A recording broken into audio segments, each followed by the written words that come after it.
Eh bien, salut tout le monde, c'est Clément et Noah de la chaîne C&N Tech et aujourd'hui on se retrouve pour un guide d'achat des écrans à moins de 300 euros.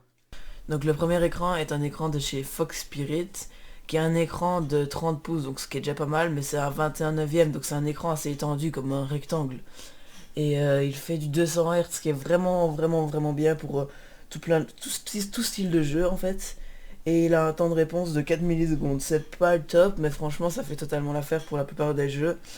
Et sur cet écran là, ça vaut vraiment le coup de l'acheter je trouve, parce que avoir un écran en 21 neuvième à ce prix là, c'est vraiment une bonne affaire. Donc pour le deuxième écran, on reste chez Fox Spirit. Et cette fois-ci, c'est un écran de 27 pouces. Il fait du 1560 par 1440 pixels, ce qui est vraiment pas mal pour la plupart des jeux. Il a un temps de réponse de 4 millisecondes, ce qui est suffisant, largement suffisant. Euh, Par contre, un petit défaut, c'est que le pied est assez gros, donc il faut quand même avoir de la place sur le bureau. Je le trouve pas spécialement beau, mais il est quand même assez gros, donc il faut avoir de la place. Sinon, il fait du 144 Hz, qui est parfait et convient pour la plupart des jeux en fait. Donc c'est vraiment un très bon écran. Donc pour ce qui est de la dalle, on est sur une dalle VA qui est une très bonne dalle, mais c'est pas la dalle, c'est la dalle qui est sur la plupart des écrans un peu incurvée en fait. Mais c'est pas la dalle la meilleure parce que il y a des dalles IPS et tout qui sont bien meilleures, mais c'est quand même une très bonne dalle pour l'écran avec son prix et toutes les autres caractéristiques. Donc pour le troisième écran, on est sur un écran de chez AOC, qui est une très bonne marque d'écran et tout ça. Il a un temps de réponse de 1 milliseconde, ce qui est ça vraiment le top, parce que c'est vraiment très peu, c'est vraiment parfait. Il fait du 144 Hz, ce qui conviendra pour tous les jeux aussi. Si votre PC peut le faire tourner, c'est parfait. Vous pourrez jouer à Fortnite, R6 et tout en 144 Hz, et ça change vraiment la vie. Il a une dalle IPS, donc c'est vraiment là où une des meilleures dalles en ce moment.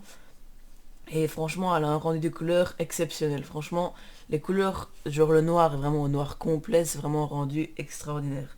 Personnellement, c'est l'écran que j'utilise moi-même et franchement, j'ai aucun regret dessus. Il a aucun défaut pour moi et je le recommande à vraiment tout le monde. Si, le petit défaut perso, c'est que le pied est un peu grand, mais ça va en soi. Parce que grâce à ce pied-là, vous pouvez soulever et abaisser votre écran et le pivoter même. Donc franchement, je conseille à fond cet écran. Donc pour l'écran suivant, on est sur un écran de chez MSI, c'est un MSI Optics. C'est un 23,8 pouces, donc c'est pratiquement 24 pouces, donc c'est vraiment la taille de base.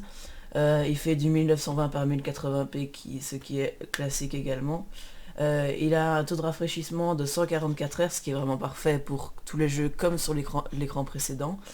Et il a un temps de réponse de 1 milliseconde également, et ça c'est vraiment parfait aussi.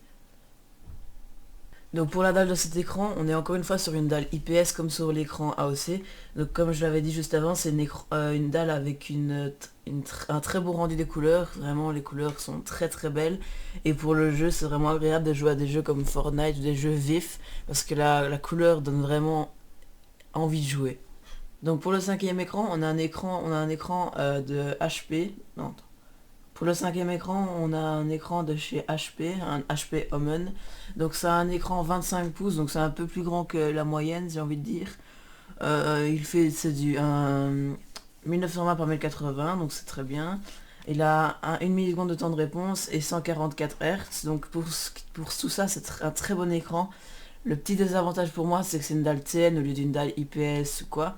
Donc ce qui fait que c'est un moins bon rendu des couleurs et tout, mais ça fera quand même totalement l'affaire.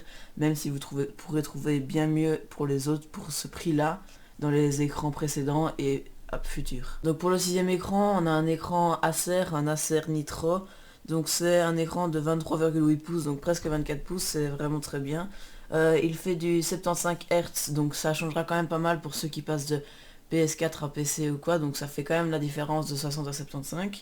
Il a une dalle IPS, donc c'est vraiment comme sur les autres écrans, un très beau rendu des couleurs et une très belle qualité d'image. Il fait du 1920 par 1080 et a un temps de réponse de 1 milliseconde. Donc cet écran conviendra très bien, surtout qu'il a un prix assez abordable, car c'est du 75 Hz au lieu du 144.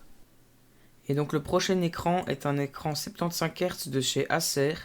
Il a 1 milliseconde de temps de réponse et il a une dalle IPS, donc c'est sensiblement la même chose que l'autre écran 75 Hz qu'on vous a présenté. C'est d'ailleurs la même marque. Mais ici, on va avoir des bords vraiment très fins Et donc ça va être plutôt agréable à regarder. Et ici ça va vraiment être parfait pour tout ce qui est jeu avec une jusqu'à la 1060 je dirais parce que même si parfois on se dirait ouais je veux un écran 144 Hz pour le prestige d'avoir un écran 144 Hz, ben ça sert à rien de faire brûler votre PC pour avoir parce que vous avez un bel écran. Et on est encore sur un écran 23,8 pouces ici, mais cette fois-ci 144 Hz de chez AOC. Donc 1 ms de temps de réponse, mais ça, maintenant on va dire, le temps de réponse de 1 ms c'est à peu près le standard. Jusqu'à 4 ms c'est pas mal, mais quand on commence à arriver au-dessus des 5, 6 ms, des trucs comme ça, c'est plutôt des écrans qui seront destinés à jouer sur la PS4. Et donc ici on est sur un bel écran, encore une fois borderless, hein. Enfin, plus ou moins borderless, mais avec en tout cas des bords très fins. Et pour le prix, c'est vraiment un très bon écran. Et l'écran suivant, c'est encore une fois un Acer. Donc chez Acer, vraiment, ils font des très bons écrans pour, en général, pas trop cher. Parfois, ils font un peu cher, mais ça, c'est comme toutes les marques.